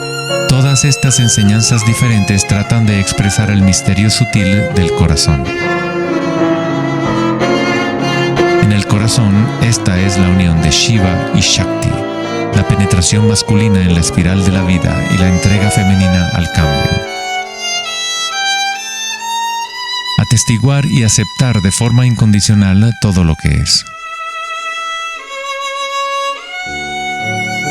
Con el fin de abrir tu corazón, debes abrirte a los cambios. Vivir en el mundo aparentemente sólido, danzar con él, comprometerte con él, vivir en plenitud, amar por completo, pero sabiendo que es transitorio y que, en última instancia, todas las formas se disuelven y cambian. El gozo es la energía que responde a la calma. Surge al vaciar la conciencia de todo contenido. El contenido de esta energía de gozo, producto de la calma, es la conciencia. Una nueva conciencia del corazón. Una conciencia conectada a todo lo que es.